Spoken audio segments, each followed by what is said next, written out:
the kitchen, folks. It's another experimental day in home brewing. Today I'm going to be making a new flavoured cider, something that I've never made before or seen anybody else make before. I'm going to call this cider Black to the Fuchsia Cider. Yep, you heard me right, Black to the Fuchsia, in homage to When Cinema Was Good. Black to the Fuchsia cider contains blackberries and fuchsia flowers, as well as apples. And yes, these are completely edible.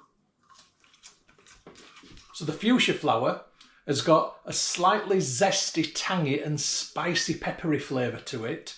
And I think in lieu of hops, I think that might be a nice addition to add to this cider. So last year, and every year pretty much, I make blackberry and hops flavour. This year, I'm going to do blackberry and fuchsia flavour.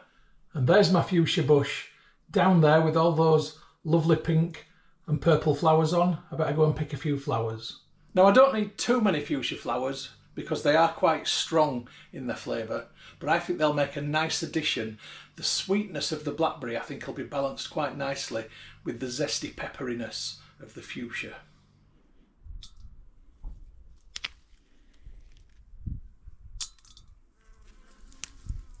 Don't want to upset the bumblebees because they love the fuchsias. But there's plenty for us all. I'm only making a gallon, so I think that will do.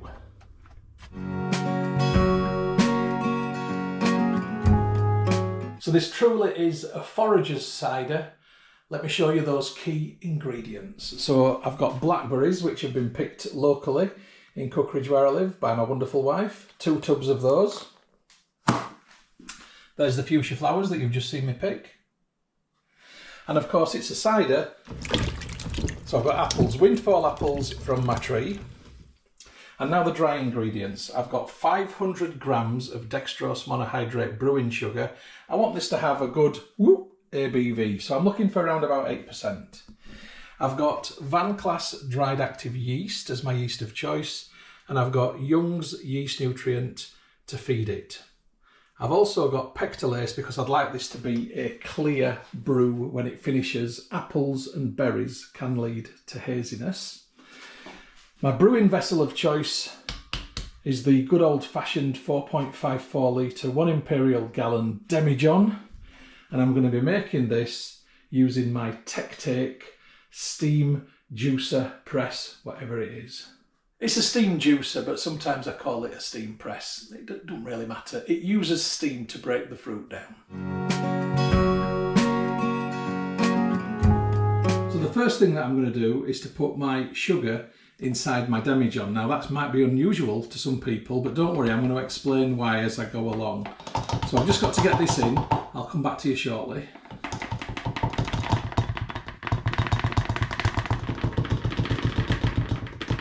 That's all the sugar in the demijohn. I'm just shaking it out so it's nice and flat and even. So now I'm going to move on to the steam juicer, and that needs 4 litres of water putting into the base. So I'm just filling up my jug. And here's the first 2 litres going in.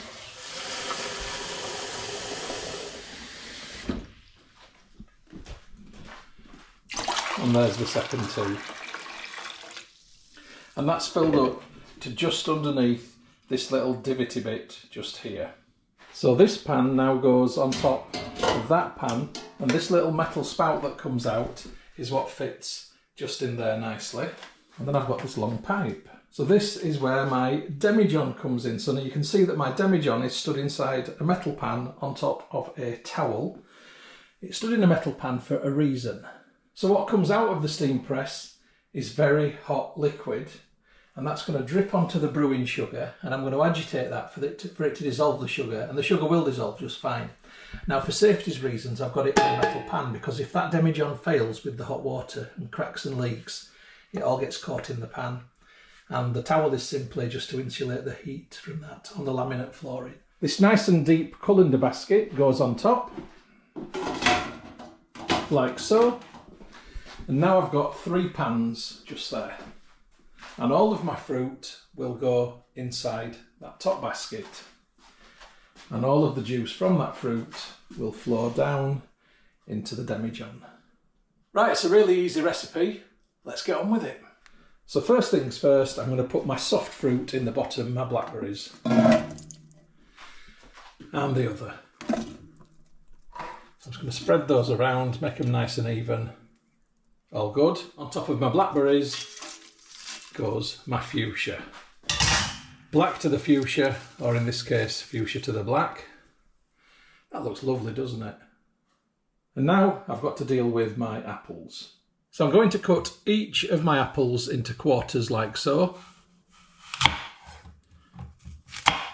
Because what I want to do is expose the flesh. The skin will prevent the steam getting through to that flesh, and I want that flesh to be exposed to the steam because this is where the moisture is going to come out of.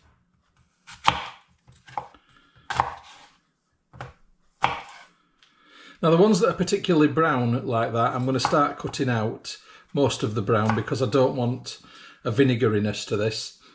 And that still smells okay, but I don't want to risk it. Some of them do start to smell a little bit vinegary. Okay, a little bit of brown doesn't hurt, but I don't want too much. Okay, I'll cut a few more apples and I'll get back to you. And then my apples simply get chucked on top. Quite unceremoniously. I've just got to fill this up now. Right, that's all my apples in the pan, so time to get the lid on. Hopefully that will fit snugly, it just about does. And now, this time today, I'm using it on a different ring to what I normally do. Now I normally use it on this ring, which is the largest ring, but on the lowest heat. Today, I'm going to try it on the wok ring, which has got, it's the same size as this virtually, maybe a little bit bigger, but it's also got a burner in the middle. So I'm going to see if that changes the time difference that it takes in order to do this. So I'm going to put the wok ring on low. So now the heat is on, it's got to get that water up to boiling point to release the steam. The steam comes through the funnel in the middle basket. It hits the fruit and it starts to break down the fruit. And then the liquid comes down this pipe and into that demijohn. Now when I do this on this ring, it takes about 90 minutes for the first fruit juice to appear in the demijohn. And it takes about 8 hours overall to fill a demijohn. So it's going to be interesting today to compare how this ring performs in relation to this ring. I suspect I'll be seeing liquid within an hour, and this will be no more than a 6-hour process today. Let's see what happens. So I'll come back to you when something's happening. Well, it's been 35 minutes and I've had my back turned, and look, it's a fifth of the way up. My word, this is making a real difference. Gosh. So let's just have a look.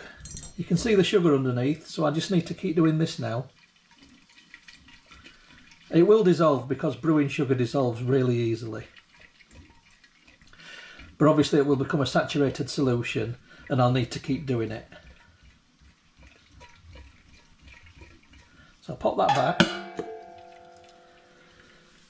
Nice colour too. Right. Gosh, you can even hear the juice dripping down, listen.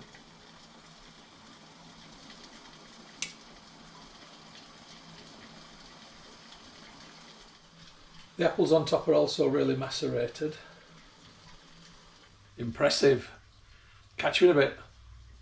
So this is basically halfway up, almost in an hour.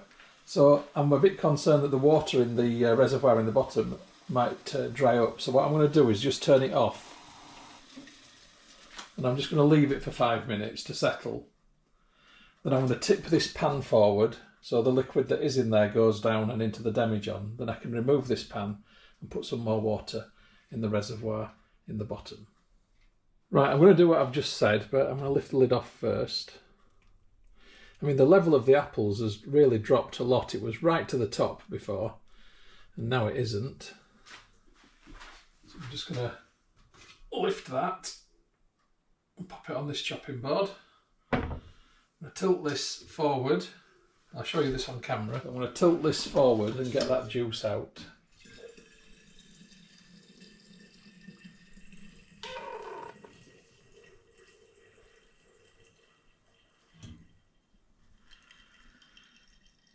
There. I'm going to have a look how much water's left. Oh, there's plenty of water left in there, so that's fine actually. So I'll just top it up a little bit. That's enough. Then I'm good to go getting it back together. So that goes on first. That goes on second. Lid on last. Let's get that heat back on. So that was easy enough. I'll come back to you in a little while. So this is 4.5 hours later from when I started, and we're at the end of days virtually now. Last bit, it won't take long, but the liquid that's coming out of here has now completely cleared. So the blackberry juice has now all but gone, and this is now the apples that are coming through. And they have given up the juice because you can see how low they are in that pan. I'll leave the lid on for now, but this won't be long. I expect this to be done within 40 minutes, I would think. So I'm pretty much 5 hours and 10 minutes. I'm done, so it's definitely a lot quicker doing it on the wok ring than it is doing it on that ring. Whether it's more economical, I'm not sure, because that's a bigger ring and it's got more burners, so I might be releasing the same amount of gas in just a less amount of time. Anyway, here we are. So this is a nice and very overly full demijohn. I'm going to put something over the top of this with a mesh so the heat can escape but nothing can get into it. And tomorrow morning, before I add the dry ingredients, I'm going to transfer it from this one into this one, which is cleaned and sanitized, in case I get any layering inside there. I'm going to try and stir it to prevent any layering, but I'll see. I'll know when I take the gravity reading if there is any layering.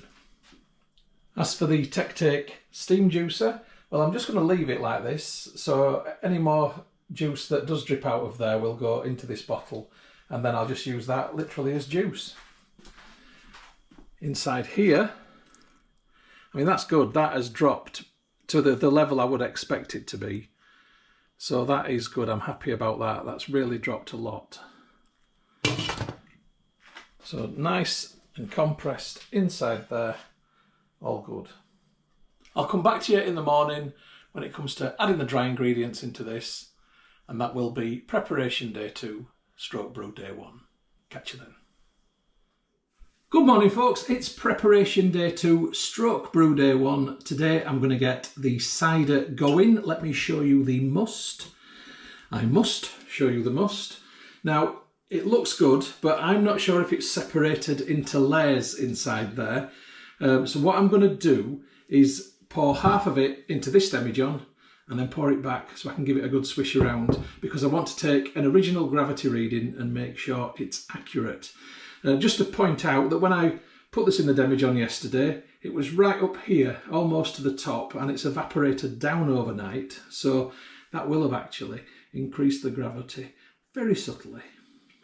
Right, so funnel. Now I've got a clean t-shirt on and I've had a haircut, you might notice. Thank you for pointing that out. I don't want to spill this on my t-shirt. Hopefully not. It's a little bit splashy. Yeah, it's not a good colour for a light coloured t-shirt. Right, so I've poured half, and what I'm going to do now is just literally give that a right good going over. Okay, now I'm going to pour this back in there. It'll probably froth out the top, don't matter. I'm going to lose some anyway when it starts fermenting, because it will blow through. I'm just going to have to let it come out because I've got to get on today. I've got to head off to work shortly, so I can't dawdle. Right, that'll do.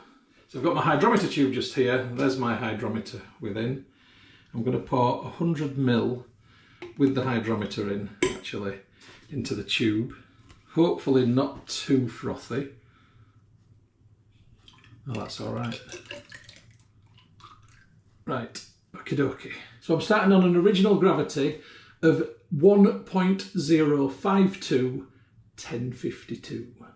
Now the hydrometer tube was clean, the hydrometer was clean, so I'm going to risk pouring this back in because I know I'm going to lose some when it blows through.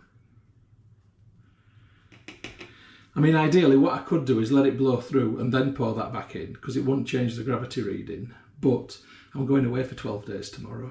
So when I come back, this is going to be done. So I'm just going to clean the demijohn a little bit, get some of that frothiness off. Right, it's now time to get my dry ingredients in there. New funnel. So I'm going to begin with my yeast nutrient. Oh, it's a new one.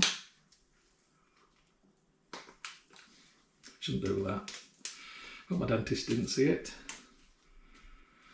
Oh. And I'm going to put 2 nice rounded teaspoonfuls of this in there.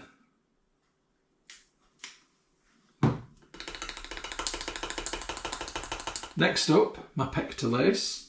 Now both the yeast nutrient and the pectolase are from Young's. The teaspoon doesn't fit in this, so I'm just going to literally go tip, tip, tip, tip, tip, tip, tip, tip, tip, tip, tip, tip, tip, tip, tip, tip, tip, and imagine that that was 2 rounded teaspoonfuls. And finally, my yeast, which is Van Class dried active yeast. Now, I've only got a tiny bit left in the bottom of this, so I'm just going to pour it in, and that's it. I'd normally put kind of a rounded teaspoonful in. This has been cracking yeast. I don't know what strain it is. I ordered a particular strain of wine yeast online, and this came instead. In fact, I was thinking it had come from China, but actually it says on here, Unit 27, Winchester Farm, Cheddar, Somerset. So wherever you are down there, you're doing a good job. This is cracking yeast, I recommend. So, I need to order some more yeast now. I'm thinking about ordering some interesting strains actually. I've done quite a few different ones. Are there any nice sort of yeast that you could recommend for wines and ciders particularly? I've gone through all the usuals, the 111, 118 or whatever it is, and the D47s and so forth. I'd be interested to, you know, if you have got some recommendations, throw them at me, let me know what you think. So I'm going to now take the demijohn and I'm just going to give it a little swish around because I want the yeast to sink in. I want it to get involved, have a good time. This is room temperature. The sugars and the nutrient in there are going to mean this is going to start pretty quickly and it's going to be a good one. I need to have a little tidy round. I shall come back to you shortly. Hey folks, I'm back. Change of venue. Let me show you what I have got. So here is my cider in the demijohn. I've labelled it up. Black to the Fuchsia Cider, Brew Day 1, 5th at 9th, 24. Original gravity 1.052. From there I have a blow-off pipe installed, which is going into demijohn number 2. So when this does produce CO2, and if it does push the foam up, it will go through that pipe and into there. It's essentially a big airlock, which is easier to clean out than cleaning out an airlock. I usually have my blow-off pipe going into a jug, but as I'm going away for 12 days, I think I'm taking a more safer approach, belt and braces and all that. So I'll come back to you before I go. I'm going tomorrow. I'll come back to you before then, and I'll just show you where we are in terms of fermentation, if it's begun, etc. It could be later today, might be tomorrow. Catch you then.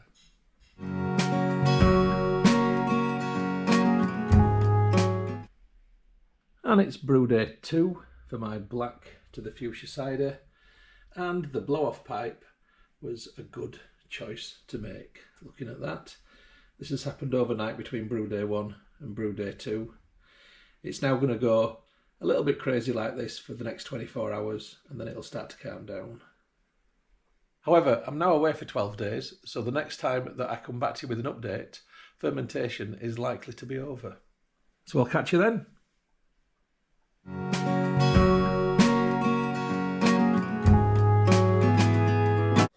Hey folks, it's brew day 16 for my black to the Fuchsia Cider, and what I'm going to do in this very short segment of film is just top it up a little bit. Now, if you look at this, you can see that there is a bit of a gap in the top because of what came out of the blow-off pipe. Now, I should ideally take an interim gravity reading right now and then another gravity reading after I've put the apple juice in, but I'm going to be honest with you, I can't be bothered. It's too much messing about for such a tiny, tiny amount of juice that I'm going to put in there. This is going to fractionally dilute it, but it's also going to give it a bit of extra fermentation because there's sugars in this juice that I'm going to put in. So I'm not worrying about it. We're talking about like 0.1%, if that, And I can't be bothered all that messing about with the hydrometer tube and so forth for doing that. So I'm just going to essentially pour it in. Now the reason I want to top it up is A, I want to get 6 full bottles if possible out of this, but B, I don't like leaving such a big air gap in the top of the demijohn. I don't think it does it any good, and it's more likely for it to come to some harm, as in turning out like vinegar. Now hopefully now it won't, but what will happen now is I'm going to get a bit of a rush because of the sugars in that, and the fermentation is going to kick off again for a little bit, but it won't blow through. So I'm going to now leave this until fermentation's over, and I'll come back to you then. Okay, catch you later folks.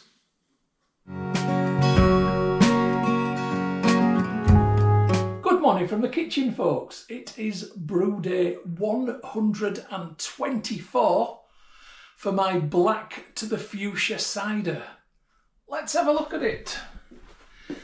Right, we can see through there that it is beautifully clear. It's cleared better than any ones I've done in the steam press so far.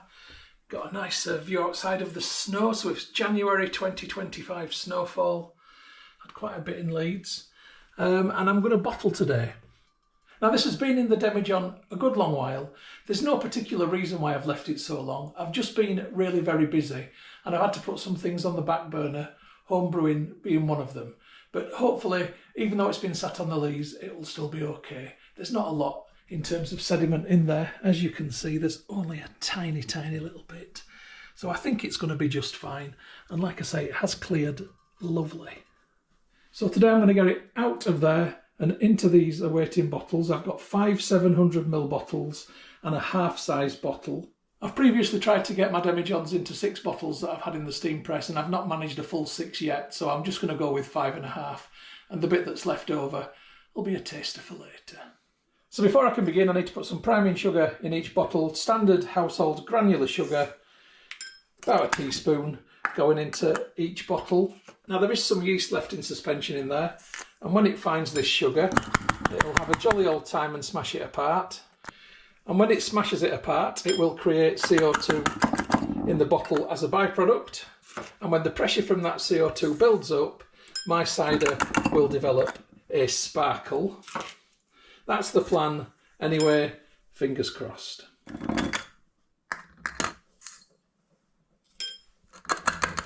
So I need to get the bung out, and this is going to need a bit of a waggle. And then the siphoning tube goes in. I've got this black clip at the top to hold it in place. It's just a couple of mils above or just into the sediment line. You can see that just there, but that's fine because the first bit that comes out is going to go into my hydrometer tube. Right, let's get sucking. So murky, murky, murky, clear, clear, clear, and onto the first bottle, and it's nice and clear now going into the first bottle. I've got a sneak peek at the gravity there and it's looking pretty good. So fermentation is definitely over. Coming out, oh, nice and steady. And I'll tell you what, there's a lovely berry floral smell with that. Oh, I've got high hopes now. Right, coming out at a good rate of knots. First one out into the second bottle. So, yeah, that doesn't look too bad, does it? It's like a jammy colour. Lovely. Right, while I'm just waiting for the second bottle to fill, I'll get my first bung in. Plastic reusable bungs, I've had them softening in hot water just to make them malleable. And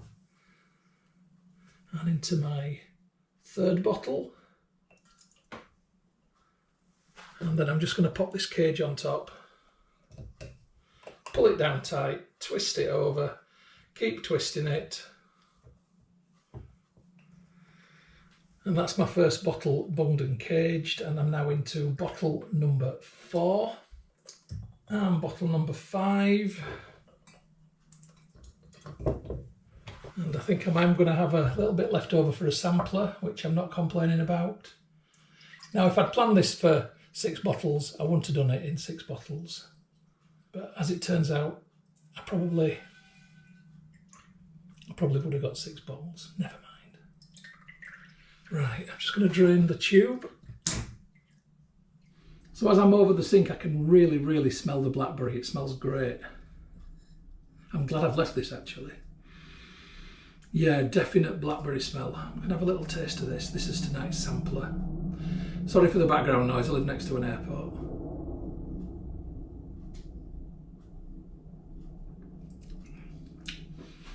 There's a definite dry berry flavour. I would have said strawberry if you'd asked me to guess that, you know, not blackberry, but it's there. And now I'm getting something kind of zesty and a bit spicy on the back burner. That's got to be the fuchsia. I'm quite excited to see how this develops after it's had time to condition. I think this is going to be one that in 2 or 3 months will be quite decent, if it lasts that long. Anyway, let's get back to the bottling process. So I've bunged number 1 and caged it, as you saw me doing. The cage holds the bung in place so that when the CO2 develops and pressure builds up, the bung doesn't go pow. So the cage is essential. I've got to bung and cage the rest of them, so I'll come back to you when I've done that. Right, that's all my bottles bunged and caged. I'm just giving them a little rinse in case I got any sticky on the outside. Don't like sticky bottles. Right, I'm going to leave those to dry off. And whilst they're drying, let's have a look at the final gravity for this brew. So here's my hydrometer tube with hydrometer in from when I drained it from the demijohn. And just looking at the hydrometer, I can tell you that the final gravity is 0.994. So let's work out the alcohol by volume for this brew. Right, to work out the alcohol by volume, I take the starting gravity, the original gravity, which was 1.052. I deduct from that the final gravity, which was 0.994, and that equals 0.058. And then I multiply this figure by 131.25, and that equals 7.6%. I am very happy with that. A good, strong cider. Right, I better get some labels made. So I've made a simple label using a program called Printmaster on my iPhone, which connects via Bluetooth to this Fomamo Bluetooth printer. And all I've got to do now is ask it to print the label. Magic Morris.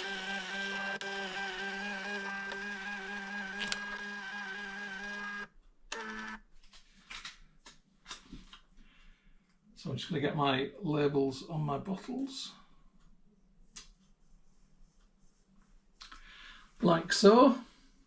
I'll come back to you when they're all on. And there they are, my black to the fuchsia ciders. Now get me in that DeLorean.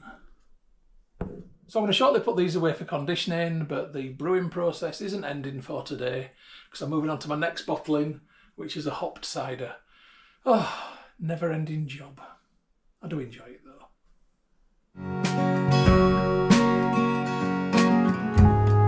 Welcome to the living room, folks. This is where my black to the fuchsia cider is now going to condition, probably for a good 2 months at least, maybe a bit longer. Here it is on top of my drinks cabinet, along with other ciders which are currently conditioning. These have been bottled a lot earlier. It's cold, it's 13.3, it's not enough to condition, but it will get warmer as the snow melts outside. It's January. By the time it gets to March, the temperatures will have gone up quite nicely. It does get warmer in this room, incidentally, when the heating comes on an evening and when the wood burner is fired up properly. But I've been away for a few weeks and the house is very cold upon return. Anyway, the conditioning process will allow the flavours to develop. I want to taste the distinct blackberry flavour and the fuchsia flavour, and I've got a feeling that that's going to happen with this one. I've got high hopes for it. I'll probably be sampling it sometime around March, April. See what it's like then. So I shall be coming back to you sometime in spring or early summer. So I'll catch you then. Good evening from the very busy kitchen, folks. A chilli is being cooked. A lemon drizzle cake has been cooked. But today I am concerned with opening the black to the fuchsia cider that I made and bottled back in January.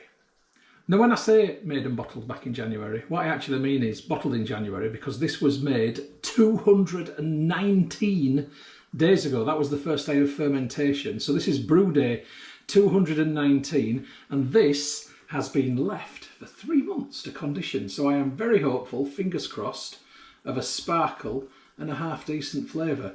If you look at the bottle, you can see that the bung has raised. Fraction of a millimetre, but it's definitely there, and that means that pressure has built up in the bottle to push that upwards, a sign of carbonation. So I'm hopeful. So I've got my usual trusty little fork, and I'm going to use this just to open the cage up. I suspect this one might snap. It's looking a bit that way. Oh no, it's going to live to fight another day. Right, let's get that off. The anticipation, oh gosh, right. Am I going to get a pop? Well, that was a bit rubbish. I'm quite saddened by that. Now there's a very, very, very, very slow dribble of bubbles to the top of the bottle. That was a bit pants, wasn't it? Right, let's see what it's like in the glass. So I'm using a triple Carmelite beer glass from Belgium, and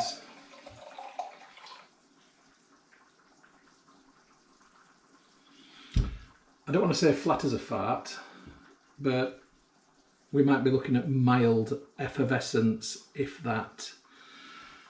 What's gone wrong here? Did I forget to put priming sugar in this one? After 3 months, it really should have developed a sparkle, shouldn't it? Now, wow, the smell! It smells tremendous. It's got quite a dark fruit sort of smell, actually. Big notes of dark fruits in there, the blackcurrant, obviously. And there is another smell that I can't put my finger on, and I'm wondering if that's the fuchsia. Right, let's give it a whirl.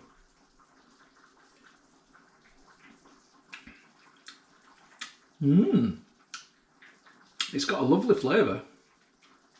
It's got a tanginess, it's got a sweetness, it's got that thick, mature flavour of the blackcurrants. And that tang, which is hitting my tongue first, it hits it first, then the blackcurrant, and then it's there last round the edges. That tang, that's from the fuchsia flowers. So in terms of flavour, it's worked. In terms of carbonation, we've got mild effervescence. I'm not going to get excited about mild effervescence. I've not even had any yet. Now, yeah, there is some mild effervescence, but this is not the end product. This has got to be better than that. This flavour deserves a sparkle. So I am going to say that this is the first opening and tasting, not the last, because this can be and should be and will be better. So after 219 days, still no real sparkle, mild effervescence. But you know what, folks? I'm coming back to you with another segment of film. So I'm going to try opening this again. We're now April, May, June. I'll give it a couple more months. Try it then. Right. See you then, folks. Cheers.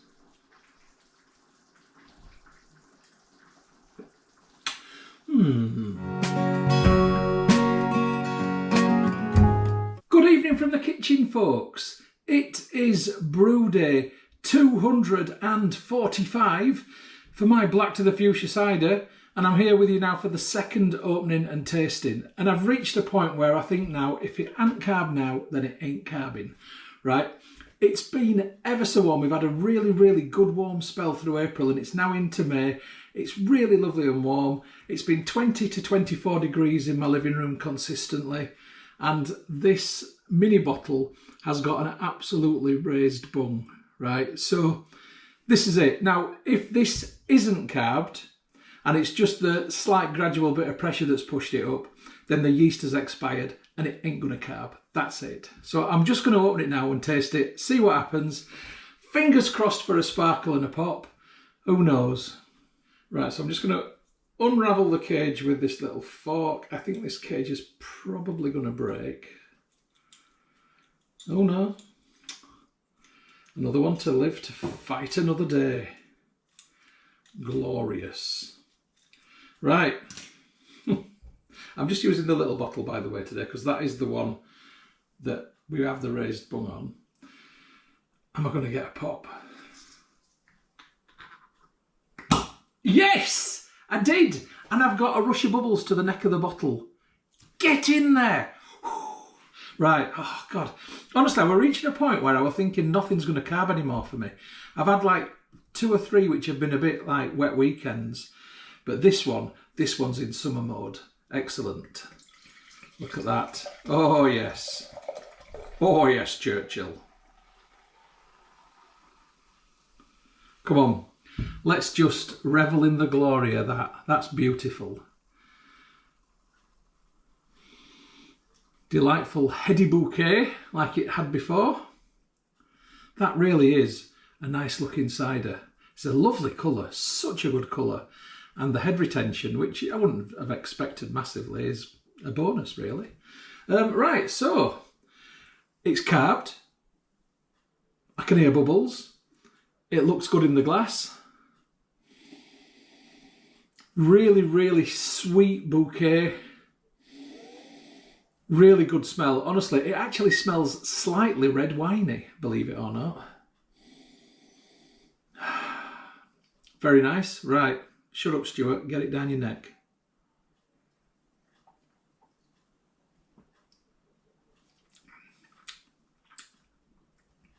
It's good. In fact, it's improved. The pepperiness of the fuchsia has come forward. It's got a real zestiness to it. It goes right down the middle of your tongue. And then the sweetness from the blackcurrant around the edges is great. That's really nice. It really complements each other. I'm definitely going to put fuchsias in another brew this year. What with? I haven't decided yet. I might even try them in a beer. Ooh, controversial. But do you know what? This is a really, really good cider. So if you've got any fuchsia plants in your garden, consider harvesting some of the flowers. Try pairing them for yourself with fruits and other things and see what it comes out like. If you're not quite sure, just do 1 gallon with just some apple and just see how that affects the flavour of a standard apple cider. And yes, I know it's not apple cider, it's cider, but Americans call it apple cider and actually they call it hard cider, don't they? I know, look, it's just bloody cider, right? That's what I'm saying to you. Right, anyway, look, this is a cracker, a Bobby Dazzler. I'm happy with that. I hope you've enjoyed the film. It's been a bit of a journey, but hey, we got there in the end, and I can sit outside on this lovely evening now and enjoy this in the garden. So cheers, folks. One more thing for the front of the film. Let's just have a little picture. That's what we do when it's a success. Right, catch you later, folks. Been a pleasure as always.